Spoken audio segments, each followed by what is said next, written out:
আজকে আবার এক ভাই বা বন্ধু সে মেল করেছে, নিয়ে মেল করে আমাকে বলেছে যে দাদা তুমি কিরণ দত্তকে রোস্ট করো। আমি তখন একটাই কথা ভাবতে চাইছিলাম যে কিরণকে আমি রোস্ট করব, কিরণকে কেন রোস্ট করব। নিয়ে আমাকে তার সে ব্যাখ্যাও দিয়েছে যে কিরণদা নিজেকে নাম্বার ওয়ান ইউটিউবার বলে মনে করে, সে তাকে নাম্বার ওয়ান ইউটিউবার বানিয়েছি আমরা, অথচ আমাদের জন্য ভিডিও আসে না, কেন আসে না, কিছু আসে না, কেউ ওকে কিছু বলে না। তারপরে এই যে নতুন মুভিগুলো বানিয়েছে সেগুলো কি একটা বার মুভির মতো বা কোনো ওয়েব সিরিজের মতো? কোনোটাই নয়, একটা আধো আধো ব্যাপার। এই সমস্ত নিয়ে আমাকে কিরণকে রোস্ট করতে বলেছে। অলরেডি তো আমি ওকে খানিকটা রোস্ট করেই দিলাম। যাই হোক, লেটস স্টার্ট দিস ভিডিও নাও।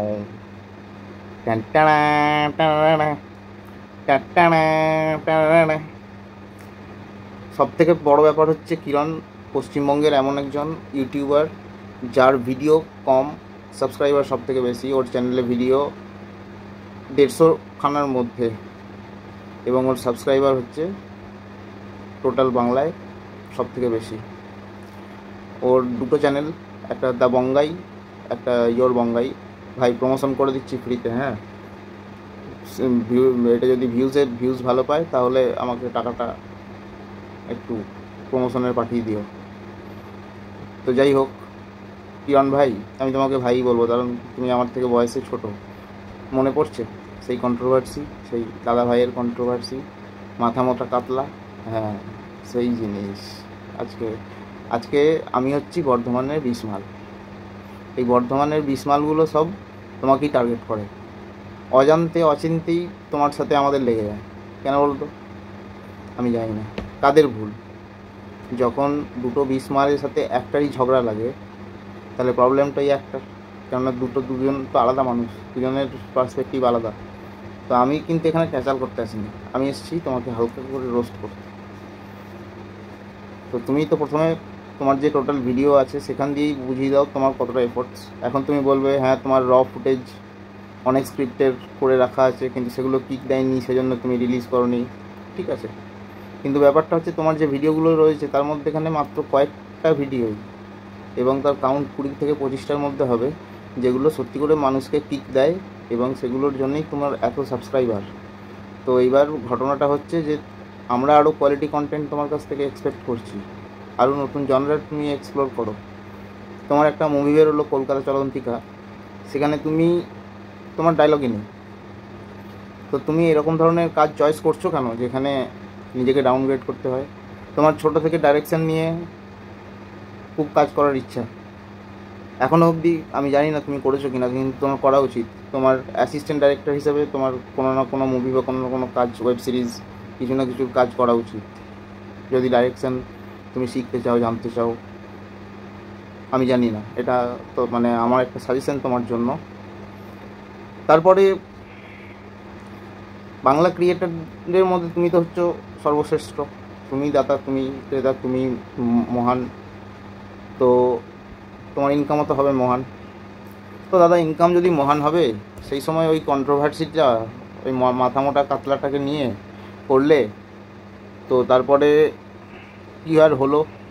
তারপরে হলো এটাই যে দুজনের গাড়ির ইএমআইয়ে তো কেননি নিশ্চয়ই, ক্যাশে ডিল করেছো বা কিছু করেছো, বা খানিকটা ক্যাশ খানিকটা ইএমআই, সেটা তোমাদের ব্যাপার। তো গাড়ির দামগুলো উঠে গেছে। তো এবারে নতুন কোনো গাড়ি কেনার প্ল্যান করছো নাকি?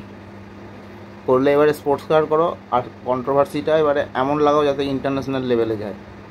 শুধু বাংলায় আটকে থাকলে হবে না, ইংলিশে করবে, ইংলিশে খিস্তে হবে মা, একদম ঝেড়ে চেটে লাল করে দেবে মালটাকে, মাটা মতো কাটলাটাকে বলছি, কেউ আবার অফেন্ড হলো না। আর তোমার এই ল্যাদ, তুমি এত ল্যাদখোর কেন বলতো? তোমার না চোখে মুখে ল্যাদ, তোমার চোখে মুখে হচ্ছে ল্যাদ, তুমি এত ল্যাদখোর কী করে? অবশ্য ল্যাদখোরদেরই ব্রেন বেশি ভালো কাজ করে। তো দেখো, তোমার তো মাসে মোটামুটি 2.5 লাখ টাকা ইনকাম হয়েই যায় সব কিছু দিয়ে, হ্যাঁ। তো তুমি যে এই টাকাটা ইনকাম করো, এই ইনকামটা দিয়ে তুমি তো আরও ভালো লাক্সারি লাইফস্টাইল লিড করতে পারো, অন্যান্য ইউটিউবাররা যেরকম করছে। অন্যান্য ইউটিউবারদের নিজেদের শো আছে, তোমারও শো আছে, কিন্তু তাদের কন্টেন্টের কোয়ালিটি দেখো আর তোমারগুলো একটু কম্পেয়ার করে দেখো। কেন বাংলা ইউটিউব কমিউনিটি এগোচ্ছে না? দেখো, তোমাকে কাঁধে একটা বল নিতেই হবে, তার কারণ তুমি হচ্ছে বাংলা থেকে ওটা প্রথম ইউটিউবার যার ইন্টারন্যাশনাল লেভেলে স্বীকৃতি আসে। তো সে নিজের ল্যাঙ্গুয়েজ দিয়ে নিজের কমিউনিটিকে কতটা পুশ করতে পারবে সেটা তার কন্টেন্টের উপর ডিপেন্ড করছে।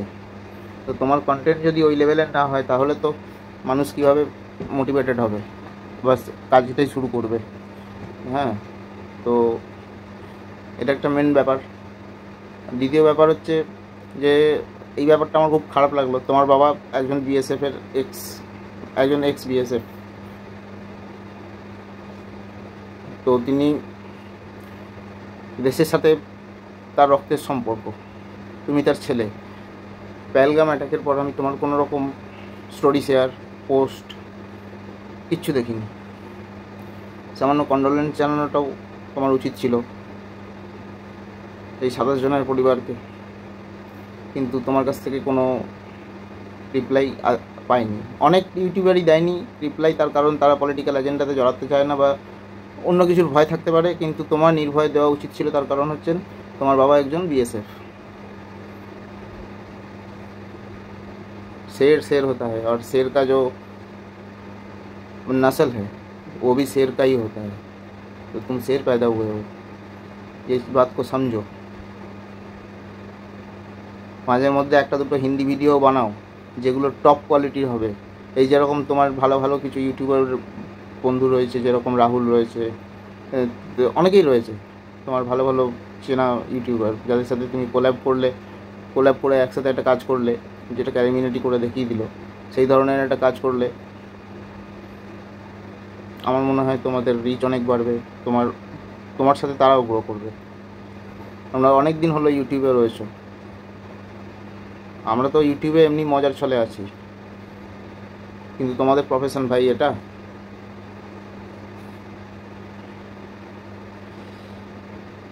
আর কি, দেখো তুমি একজন রোস্টার, তুমি একজন মিম রিভিউয়ার, এবারে এইসব ছাড়া তোমাকে অন্য কিছু দেখতে চাই, তোমাকে নতুন কিছু দেখতে চাই, এবং তার চাহিদা আমাদের মধ্যে রয়েছে। এবং এটা তোমাকে এমন একটা ভিউজের দিকে পৌঁছে দেওয়াবো যে আমরা দায়িত্ব নিয়ে পৌঁছে দেওয়াবো যে মোটামুটি তুমি ইন্টারন্যাশনাল লেভেলে একটা দরজা পাও, রেকর্ড। তবে কন্টেন্টটা বানাতে হবে সেরকম, সেই দিকটায় তোমাকে কিন্তু যথেষ্ট ফোকাস করতে হবে, সময় নিতে হবে। যে কোনো ভালো প্রজেক্ট এক্সিকিউটটা তখন স্মুথ হয় যখন তার প্ল্যানিং, প্লটিং সমস্ত কিছু ব্রেনের মধ্যে ছাপা হয়ে থাকে তখনই। আদারওয়াইজ অর্গানাইজড না হলে টাকা পয়সা নষ্ট, সময় নষ্ট। এটা আমার থেকে ভালো তোমার থেকে ভালো আমি বলতে পারবো না, এটা তুমি ভালো বলতে পারবে।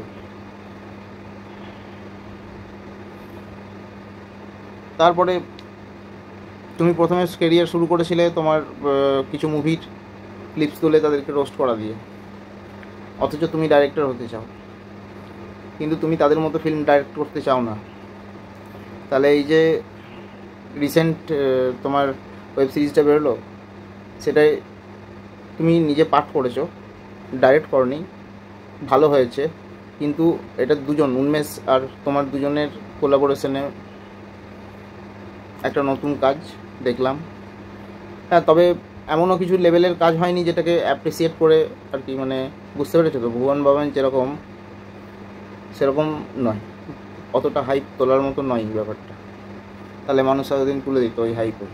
ওর থেকে তো জিদ্দা বা দেবদা এদের কোনো সিনেমা এলে মানুষ তার থেকে বেশি টিকিট কেটে যায় দেখতে।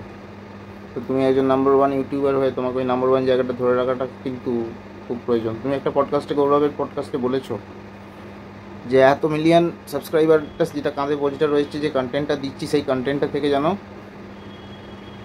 মনে হয় যে হ্যাঁ এতজনের দায়িত্ব আমার কাঁধে রয়েছে এবং সেটাকে কাঁধটা আমি স্ট্রং করে নিয়েই হাঁটছি, এতে যেন কেউ অ্যাফেক্টেড না হয়, এতে যেন কেউ অফেন্ড না হয়, এবং অনেক কিছু ভেবে ভিডিও বানাতে হয়।